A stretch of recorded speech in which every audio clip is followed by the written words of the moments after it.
नमस्कार दोस्तों, आप सभी का बहुत बहुत स्वागत है हमारे ज्योतिष कार्यक्रम में। दोस्तों, आज शाम 5:30 बजे के बाद जो होने वाला है सुनकर तुम्हारे होश उड़ जाएंगे। तुम्हें अपनी आंखों पर यकीन नहीं होगा, इतना बड़ा चमत्कार कलयुग में पहली बार होने जा रहा है। आज शाम 5:30 बजे दोस्तों, भगवान भोलेनाथ और माँ दुर्गा की कृपा से जो चमत्कार होने वाला है, तुम्हें अपने आंखों पर यकीन नहीं होगा। कान खोलकर सुनिएगा और इस बात को लिख कर रख लीजिएगा। अब दुश्मन तेरे पैरों पर गिरेंगे, कोई तेरा बाल भी बांका नहीं कर सकेगा, क्योंकि बहुत लंबे समय से तूने मौन रहकर जो कुछ सहन किया है, अपनों के बीच रहकर जो साजिशें देखी है, भरोसे की आड़ में जो छल झेले हैं, विश्वास के बदले जो विश्वासघात पाया है और बिना किसी दोष के जो अपमान अपने हृदय में दबाकर रखा है, उन सभी बातों का लेखा अब ऊपर की अदालत में दर्ज हो चुका है। यह अंतिम अवसर है, इसीलिए सावधान हो जाओ। तूने किसी का अहित नहीं चाहा, तूने प्रतिशोध लेने के स्थान पर सहनशीलता को चुना। तू शांत रहा और मन ही मन उस परम शक्ति का स्मरण करता रहा, जो अन्याय होते देखकर हमेशा के लिए मौन नहीं रहती। अब वही शक्ति सक्रिय हो चुकी है। अब वही दिव्य ऊर्जा तेरे चारों ओर एक अभेद दीवार बनकर खड़ी है। यह केवल एक साधारण वीडियो नहीं है, बल्कि तेरे भाग्य पर लंबे समय से लगे तालों को खोलने वाली एक महत्वपूर्ण चाबी है।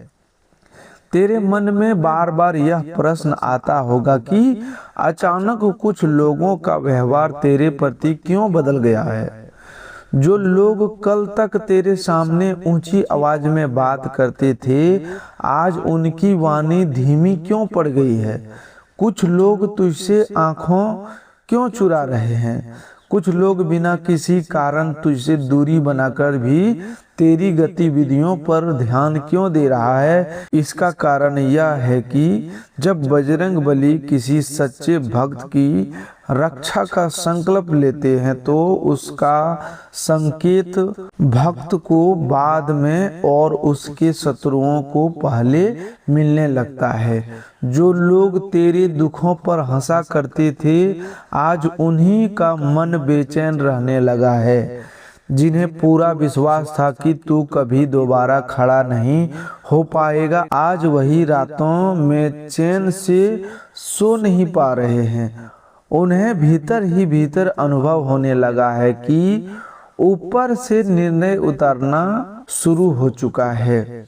जब परमात्मा किसी निर्दोष की रक्षा के लिए आते हैं, तो सबसे पहले अन्यायी का आत्मविश्वास टूटता है, उसकी बुद्धि भ्रमित होती है और उसका मन ही उसे डराने लगता है। हो सकता है कि पिछले कुछ समय से तेरा मन बिना किसी स्पष्ट कारण के भारी रहने लगा हो। कभी अचानक घबराहट अनुभव हुई हो, कभी किसी परिचित से बातचीत करने के बाद असामान्य थकान महसूस हुई हो, और कभी तुझे ऐसा प्रतीत हुआ हो कि कोई तेरा शक्ति, तेरा उत्साह और तेरी मानसिक शांति खींच रहा है। कई बार तुझे लगा होगा कि नकारात्मक ऊर्जाएं तेरी चारों ओर अपना घेरा बना रही है, लेकिन वास्तविकता यह है कि तेरी आत्मा ने उस संकट को तेरे मस्तिष्क से बहुत पहले पहचान लिया था। आत्मा परमात्मा का अंश है और वह झूठ, कपट तथा छिपी हुई दुर्भावनाओं को देर सवेर अनुभव कर ही लेती है। गीता में भगवान श्री कृष्ण ने अर्जुन को समझाया था कि मनुष्य का अंतःकरण यदि शांत और शुद्ध हो तो वह सत्य और असत्य के बीच का अंतर पहचानने लगता है। इसी कारण तेरी नींद अचानक टूटती है, पुराने चेहरे बार बार स्मरण में आते हैं, कुछ संबंधों की वास्तविकता तुझे भीतर से परेशान करने लगी थी।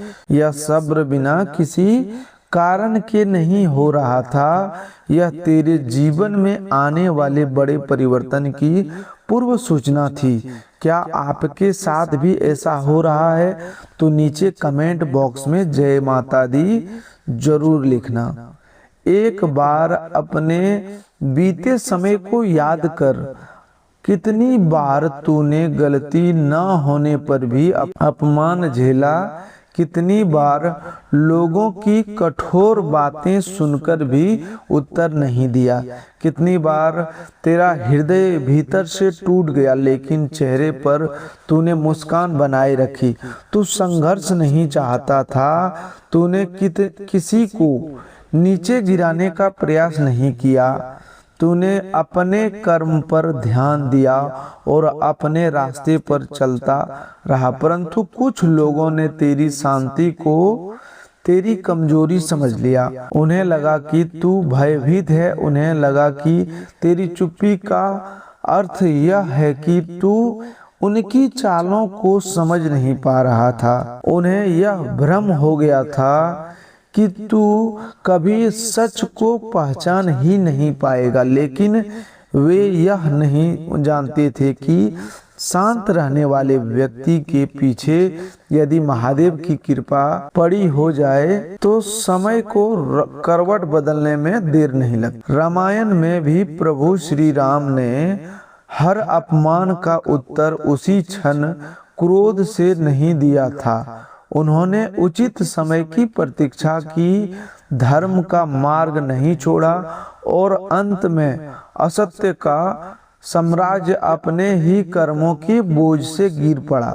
इसीलिए मौन का अर्थ पराजय नहीं होता, कई बार मौन वह तपस्या होता है जिससे आने वाली विजय का निर्माण हो रहा होता है। अब तेरे जीवन में वही समय आरंभ हो चुका है, बिना किसी अनावश्यक संघर्ष के परिस्थितियां बदलेगी। जो लोग तुझे अनदेखा करते थे वही अब तेरे निकट रहने के बहाने खोजेंगे। जिन्होंने तुझे अकेला छोड़ दिया था वे अचानक तेरा हाल जानने आएंगे, लेकिन ध्यान रखना, लौटकर आने वाला प्रत्येक व्यक्ति अपना नहीं होता। कई लोग प्रेम के कारण, अपने भय के कारण लौटते हैं। उन्हें संकेत मिल जाता है कि जिस खेल को वे अपने नियंत्रण में समझ रहे थे अब उसकी दिशा बदल चुकी है।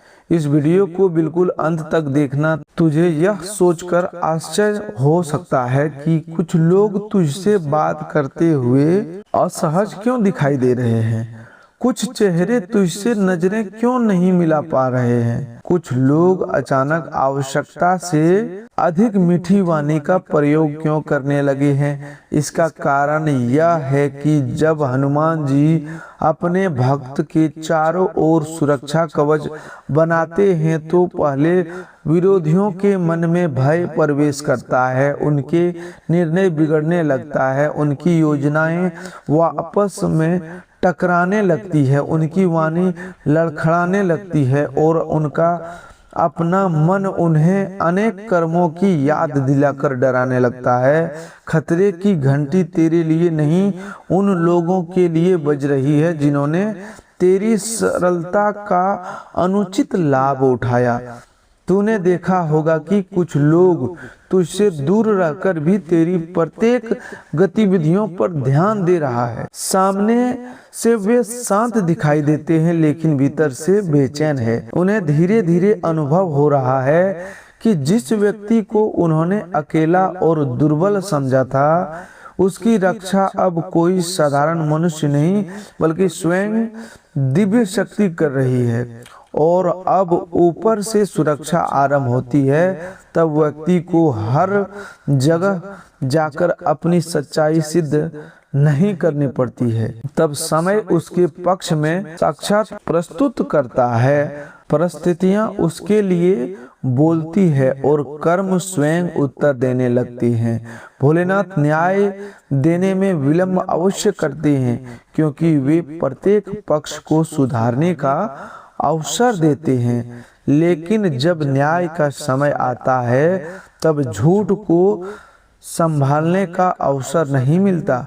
तुझे अपने मन में यह बात दृढ़ कर लेनी चाहिए कि तेरे साथ जो भी अन्याय हुआ वह व्यर्थ नहीं गया। तेरी प्रत्येक चुप्पी का लेखा रखा गया है, तेरी आंख से निकला प्रत्येक आंसू देखा गया है, रात के अंधकार में दबाई तेरी प्रत्येक पीड़ा ऊपर तक पहुंची है। अब वही हिसाब धीरे धीरे खुलने जा रहा है, किंतु वास्तविक खतरा अभी पूरी तरह तेरे सामने नहीं आया है, क्योंकि तेरा सबसे बड़ा विरोधी दूर नहीं बल्कि तेरे बहुत निकट बैठा हुआ है। इस बात को बहुत ध्यान से समझना। खुलकर सामने वार करने वाला शत्रु उतना घातक नहीं होता जितना अपनापन दिखाकर भीतर किसी व्यक्ति की जड़ों को कमजोर करने वाला इंसान होता है, जो सामने तेरे लिए सहारा बनने की अभिनय करे और पीठ पीछे तेरे पतन की योजना बनाए, वही सबसे अधिक सावधानी के योग्य हैं। अब ऊपर वाली शक्ति तुझे उसी चेहरे की वास्तविकता दिखाने जा रही है। तूने संभवतः कभी कल्पना भी नहीं की होगी, जिस व्यक्ति पर तूने सबसे अधिक विश्वास किया वही धीरे धीरे तेरी कमजोरी बन गया। वह तेरी हर बात जानता था, उसे तेरे भय की जानकारी थी, उसे तेरी भावनात्मक चोटों का पता था। वह जानता था कि तू कहाँ टूटता है और किस बात पर स्वयं को दोष देने लगता है। इसी जानकारी का उसने लाभ उठाया। विश्वासघात का यही सबसे भयावह रूप है। बाहरी लोग केवल उतना ही नुकसान पहुंचा सकते हैं जितनी जानकारी उनके पास हो, लेकिन अपना बनकर निकट आने वाला व्यक्ति तेरे मन की गहराइयों तक पहुंच जाता है। याद कर, कुछ लोग तेरे प्रत्येक निर्णय के बीच आकर खड़े हो जाते हैं। जब तू कुछ अच्छा आरंभ करना चाहते था वे तेरे मन में भय भर देते थे। जब तू आगे बढ़ने की योजना बनाता था वे कहते थे कि यह तेरे बस की बात नहीं है, समय खराब है, लोग बहुत चालाक हैं, तू सफल नहीं हो पाएगा। तू उनकी बातों को चिंता, अनुभव और अपनापन समझता रहा, लेकिन सच्चाई यह थी कि उन्हें तेरी उड़ान से भय था। उन्हें डर था कि जिस दिन तूने अपनी क्षमता पहचान ली उसी दिन उनका प्रभाव समाप्त हो जाएगा। इसीलिए वे चाहते थे कि तू निरंतर अपने ऊपर संदेह करता रहे। वे तेरे आत्मविश्वास पर चोट करते थे, क्योंकि उन्हें पता था कि आत्मविश्वास जागते ही उनका बनाया हुआ जाल टूट जाएगा। अब परमात्मा धीरे धीरे तुझे हर सत्य दिखा रहे हैं, इसीलिए कुछ लोगों से बात करने के बाद तेरा मन पहले से अधिक भारी हो जाता है। कुछ व्यक्तियों के पास बैठते ही भीतर घुटन अनुभव होती है। कुछ आवाजें जो पहले अपनापन देती थी अब तेरे मन को विचलित करने लगी है। इसका कारण यह है कि तेरी आत्मा ने झूठ की गंध पहचान ली है। हर मधुर बोलने वाला हितैषी नहीं होता, हर साथ चलने वाला वफादार नहीं होता। कुछ लोग केवल इसलिए पास रहते हैं ताकि तेरी दुर्बलताएं समझ सके और उचित समय पर उन्हीं दुर्बलताओं को तेरे विरुद्ध प्रयोग कर सके। तूने संभवतः यह भी अनुभव किया होगा कि तेरे जीवन की निजी बातें बिना बताए दूसरों तक पहुंच गई। तेरी परेशानियां लोगों के बीच चर्चा बन गई, तेरे दुखों का उपहास किया गया और तू सोचता रह गया कि जिन बातों का ज्ञान केवल कुछ निकट लोगों को था वे बाहर कैसे पहुंची। इसका उत्तर यही है कि विरोधी दूर नहीं था, वह तेरे पास बैठकर तेरी बातें सुन रहा था। वह सामने तुझे संतावना देता था, लेकिन बाद में उन्हीं बातों को दूसरों तक पहुंचाता था। वह तेरे भाई को कम नहीं करता था, बल्कि उसे और बड़ा बनाकर तेरे सामने प्रस्तुत करता था। सामने सहारा बनने वाला वही व्यक्ति भीतर से यह चाहता था कि कभी आत्मनिर्भर होकर खड़ा न हो सके। ऐसे लोग सामने से आक्रमण नहीं करते, वे धीरे धीरे व्यक्ति के आत्मविश्वास को खोखला करते हैं। वे चाहते हैं कि तू स्वयं ही अपनी शक्ति पर विश्वास करना छोड़ दे। वे चाहते हैं कि तू बिना लड़े हार मान ले और बाद में वे कह सके कि तेरे भीतर योग्यता ही नहीं थी। सबसे खतरनाक बात यह है कि ऐसे लोग चेहरे पर मुस्कान रखते हैं। वे तेरी असफलता को चिंता का नाम देते हैं और तेरी कमजोरी को सहानुभूति के पर्दे में छिपाकर पोषित करते रहते हैं। याद कर, कुछ लोग तेरे आसपास रहकर निरंतर नकारात्मक बातें करते थे। प्रत्येक अच्छी संभावना में वे कोई न कोई खतरा खोज लेते थे। हर खुशी में संदेह भर देते थे। जब तू कमजोर होता था तब वे अधिक सक्रिय हो जाते थे, क्योंकि तेरी निर्भरता उन्हीं शक्ति देती थी। उन्हें तेरा असहाय रहना अच्छा लगता था, लेकिन अब ऊपर से परिस्थिति बदल चुकी है। अब वही लोग भय अनुभव कर रहे हैं। उन्हें यह आभास होने लगा है कि जिस व्यक्ति को उन्होंने दबाकर रखा, अब वह धीरे धीरे परम शक्ति की छाया में आ रहा है। आने वाले कुछ दिनों में बहुत सावधानी से लोगों के व्यवहार को देखना है। कुछ लोग असामान्य रूप से अच्छे बनने का प्रयास करेंगे, कुछ बार बार तेरा हाल पूछेंगे, कुछ पुराने विवाद समाप्त करने की बात करेंगे, लेकिन हर मुस्कान के पीछे प्रेम ही हो यह आवश्यक नहीं है। कई लोग पश्चाताप से नहीं, भय से लौटते हैं। उन्हें अपने कर्मों का परिणाम दिखाई देने लगता है। इसीलिए ऊपर से संकेत स्पष्ट है कि अब तुझे अधिक से अधिक अपनी वाणी पर नियंत्रण रखना होगा। अपने मुख पर संयम का ताला लगाकर रखना है। विरोधी चाहता है कि तू क्रोध में आकर ऐसी कोई बात बोल दे जिसे बाद में तेरे विरुद्ध मोड़ा जा सके। वह चाहता है कि तू भयानक प्रतिक्रिया देकर स्वयं अपनी स्थिति कमजोर कर ले। इसीलिए इस समय तेरा मौन ही तेरा सबसे प्रभावी अस्त्र है। गीता में श्री कृष्ण ने मन को वश में करने वाले व्यक्ति को अपना मित्र और मन के वश में रहने वाले व्यक्ति को अपना शत्रु बताया है। जो व्यक्ति क्रोध के क्षण में स्वयं को रोक लेता है, वह केवल एक विवाद नहीं टालता बल्कि अपने भविष्य को भी सुरक्षित कर लेता है। प्रत्येक युद्ध ऊंची आवाज में नहीं जीता जाता। कुछ युद्ध धैर्य, संयम और सही समय की प्रतीक्षा से जीते जाते हैं। जो व्यक्ति बार बार उकसाए जाने पर भी शांत रहता है, उसके पीछे कोई महान आंतरिक शक्ति अवश्य होती है। तेरे साथ अब वही हो रहा है। कमेंट में हर हर महादेव जरूर लिखना और वीडियो को लाइक जरूर करना।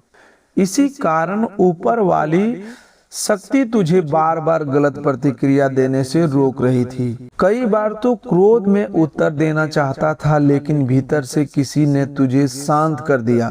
कई बार तो सबके सामने लोगों की सच्चाई खोल देना चाहता था, पर अचानक तेरा मन बदल गया। तूने इसे अपनी कमजोरी माना, जबकि वह तेरी रक्षा थी। हनुमान जी जब किसी भक्त की रक्षा करते हैं तो केवल बाहरी संकटों को नहीं टालते, बल्कि उसे ऐसी गलतियों करने से भी बचाते हैं जिनका लाभ शत्रु उठा सकता है। उन्हें पता होता है कि उचित समय आने पर सत्य स्वयं सामने आ जाएगा। जब सत्य परमात्मा की व्यवस्था से प्रकट होता है, तब निर्दोष व्यक्ति को बार बार सफाई नहीं देनी पड़ती है। अब ध्यान से देखना, जो लोग आज आवश्यकता से अधिक हंस रहे हैं, संभव है कि वे अपने भीतर का भय छिपा रहे हो।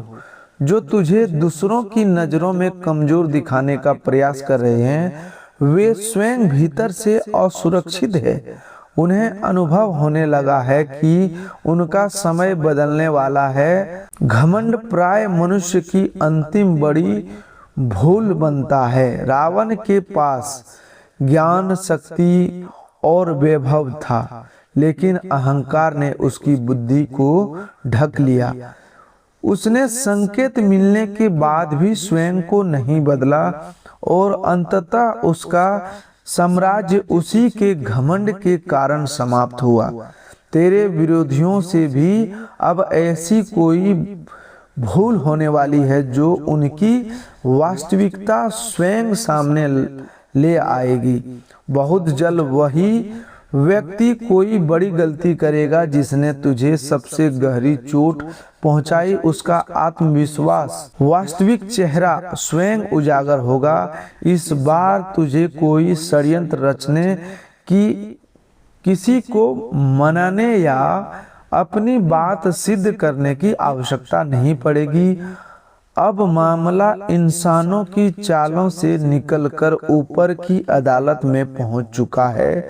वहां न्याय धीरे धीरे बिना शोर और बिना पूर्व चेतावनी के उतरता है। सबसे महत्वपूर्ण बात यह है कि उस न्याय को कोई रोक नहीं सकता। तेरे द्वारा लिया गया प्रतिशोध नहीं होगा, यह तेरे भीतर दबे हुए सत्य का परिणाम होगा। यह तेरी मौन चीखें का उत्तर होगा। यह उन आंसुओं का हिसाब होगा जिन्हें तूने रात के अंधकार में अकेले पहुंचा था। तूने कभी किसी का बुरा नहीं चाहा। अवसर मिलने पर भी तूने किसी की छवि नष्ट नहीं की। तू चाहता तो बहुत कुछ प्रकट कर सकता था, लेकिन तूने स्वयं को रोक लिया। तूने मामले को परमात्मा पर छोड़ दिया। संभव है कि उसी क्षण से ऊपर वाली शक्ति ने तेरी रक्षा का उत्तरदायित्व अपने हाथ में लेना शुरू कर दिया हो। याद रख, जब कोई व्यक्ति पीड़ा में होने के बाद भी गलत मार्ग नहीं चुनता, तब देवी शक्तियां उसकी ढाल बन जाती है। जब कोई अपमान के बाद भी धर्म नहीं छोड़ता, तब उसके कर्म उसकी ओर प्रार्थना करने लगते हैं। अब वही सुरक्षा तेरे चारों ओर बन चुकी है। हो सकता है कि तुझे उसका पूरा प्रभाव अभी दिखाई न दे, लेकिन परिस्थितियां बदलने लगी है। जिन लोगों को देखकर तेरा मन टूट जाता था, अब वे स्वयं अस्थिर होने लगेंगे। जिनकी बातें पहले तेरा आत्मविश्वास छीन लेती थी, अब उनकी आवाज में वह दृढ़ता नहीं रही। जो लोग दूसरों को तेरे विरुद्ध भड़काते थे, अब अपने ही झूठ और पुराने बयानों में उलझ रहे हैं। कर्म कभी अपना पता नहीं भूलता। उसका मार्ग लंबा हो सकता है, पर वह लौटकर उसी व्यक्ति तक पहुंचता है जिसने उसे जन्म दिया था। जिसने धोखा दिया, एक समय आता है जब वही धोखा उसके सामने खड़ा हो जाता है। जिसने किसी निर्दोष को रुलाया, उसके अपने मन की शांति सबसे पहले कम होने लगती है। जिसने किसी शांत व्यक्ति की मजबूरी का लाभ उठाया, उसका चैन धीरे धीरे समाप्त होता है। अब तेरे विरोधियों के जीवन में वही कर्म आरंभ हो चुका है। आने वाले समय में कुछ लोग अचानक अकेले पड़ सकते हैं। जिनके चारों ओर हमेशा भीड़ दिखाई देती है, वे भीतर से खाली अनुभव करेंगे। उसके अपने लोग उनसे दूरी बनाने लगेंगे। उनकी बातों का प्रभाव कम होने लगेगा, क्योंकि जब ऊपर वाली शक्ति किसी का अहंकार तोड़ती है, तो सबसे पहले उसके झूठे प्रभाव और नकली सम्मान को कमजोर करती है। जो लोग तुझे दुर्बल समझते थे अब वे तेरी चुप्पी से भयभीत है। उन्हें समझ नहीं आ रहा कि तू उत्तर क्यों नहीं दे रहा। वे आश्चर्य कर रहे हैं कि इतने आघातों के बाद भी तू पूरी तरह टूटा क्यों नहीं। उन्हें यह समझ नहीं आ रहा कि तू पहले से अधिक शांत कैसे हो गया। इसका कारण यह है कि अब तेरे पीछे केवल तेरी व्यक्तिगत शक्ति नहीं बल्कि देवी कृपा भी खड़ी है। हनुमान जी की कृपा जब किसी व्यक्ति पर उतरती है तो उसके शत्रु का मन ही उसके विरुद्ध काम करने लगता है। उसे हर दिशा में संकट दिखाई देता है। उसके निर्णय उलझते हैं और उनके द्वारा बना गया जाल धीरे धीरे उसी को बांधने लगता है। तूने ध्यान दिया होगा कि कुछ लोग छोटी छोटी बातों पर क्रोधित होने लगे हैं। कुछ बिना कारण चिड़चिड़े हैं। कुछ लोग बाहर से सामान्य दिखने का प्रयास करते हैं परंतु उनके चेहरे पर बेचैनी स्पष्ट दिखाई देती है। अपराध का भय व्यक्ति को भीतर से चैन नहीं लेने देता। जब न्याय का समय निकट आता है तो सबसे पहले दोषी का अंतःकरण उसे संकेत देना शुरू करता है। भोलेनाथ सृष्टि में ऊर्जा और न्याय का संतुलन बनाए रखते हैं। किसी ने जितना दुख दूसरों को दिया है एक समय आता है जब उसे उसी पीड़ा की अनुभूति अपने भीतर करनी पड़ती है। इसीलिए आज जो चेहरे बाहर से प्रसन्न दिख रहे हैं संभव है कि वे अंदर से सबसे अधिक टूटे हुए हो। उनकी कृत्रिम मुस्कान अधिक समय तक टिकने वाली नहीं है। तू केवल शांत रह, तेरा समय बदलने की प्रक्रिया में है। बहुत समय तक तूने दूसरों की सुविधा के लिए स्वयं को रोका, संबंध बनाने के लिए अपने मन को जलाया, बार बार अपमान का विष पीकर भी किसी को दोष नहीं दिया। तूने नीलकंठ महादेव की तरह कटुता को भीतर रोका पर उसे दूसरों पर नहीं उगला। लेकिन याद रख, महादेव ने विष को कंठ में रखा था, हृदय में नहीं। इसलिए तुझे भी पुराने दुखों को अपनी पहचान नहीं बनने देना है। सहनशील होना महान है किंतु स्वयं को निरंतर चोट पहुंचाने वालों को सामने असहाय बने